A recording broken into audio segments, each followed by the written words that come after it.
وہ منحوس خط ہمارے گھر پر ایٹم بم کی طرح پھٹا تھا۔ وہ خط راہیل بھائی کے کسی دوست نے لکھا تھا، جس نے ہمیں اطلاع دی تھی کہ کچھ دن پہلے راہیل بھائی کا ایک ایکسیڈنٹ ہو گیا تھا اور اسپتال پہنچنے سے پہلے ہی ان کی موت واقع ہو گئی تھی۔ اس صدمے کو برداشت کرنے میں ہمیں بہت عرصہ لگا تھا۔ ہولے ہولے ان کی موت کا یہ زخم منتقل ہوتا گیا، مگر بھابھی کی حالت بہت خراب تھی۔ اب بھی وہ نہ ٹھیک طرح سے کھاتی پیتی، نہ ہنستی بولتی، بس اپنے ہی اندر کھوئی سی گمسم سی رہتی۔ انتہائی ضرورت کے وقت بھی وہ ہم سے بہت مختصر بات کرتی اور کمرے میں پڑی روتی رہتی۔ دومیا کی حالت جو مکمل ہو گئی تھی، راہیل بھائی کی موت کے باعث ہم دونوں کی شادیاں ملتوی کر دی گئی۔ راہیل بھائی کی موت کی خبر سن کر ڈاکٹر جاوید اور ان کی فیملی تعزیت کے لیے آئی تھی۔ سارا بھی بھابھی کی حالت دیکھ کر روزانہ ہمارے گھر آنے لگی تھی۔ وہ اپنی شگفتہ باتوں سے عقیلہ بھابھی کا دکھ ہلکا کرنے کی کوشش میں لگی رہتی۔ سارا اور نومیا کی کوششوں سے عقیلہ بھابھی نے اپنے کو اب تک کافی حد تک سنبھال لیا تھا، مگر اب ان میں پہلی والی بات نہیں تھی۔ ان کے ہونٹوں کی کلیاں مرجھا گئی تھیں، ایسا دکھائی دیتا جیسے کوئی زندہ لاش ہو۔ راہیل بھائی کی موت کے بعد ابا بھی اپنے کمرے تک محدود رہ گئے۔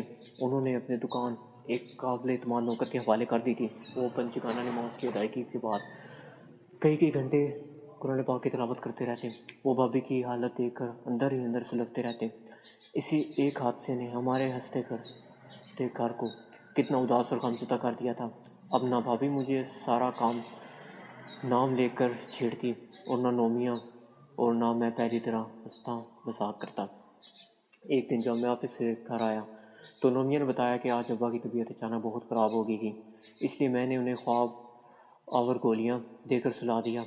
نومیا کی اس بات نے مجھے اور پریشان کر دیا۔ میں بھی کچھ دنوں سے یہ محسوس کرنے لگا تھا کہ ابا بہت پریشان اور بیمار سے رہنے لگے ہیں۔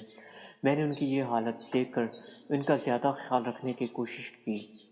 رات کا کھانا کھانے کے بعد میں نے سونے کے لیے لیٹا تو منصور نے میرے کمرے میں آ کر مجھ سے کہا کہ آپ کو دادو بلا رہے ہیں۔ میں جلدی سے اٹھا اور چپل پہن کر ابا کے کمرے میں پہنچ گیا۔ کیا بات ہے ابا، آپ کی طبیعت ٹھیک تو ہے نا؟ میں نے بستر کے قریب والی کرسی پر بیٹھ کر ابو سے پوچھا۔ میری آواز سن کر انہوں نے آہستہ سے آنکھیں کھول دی۔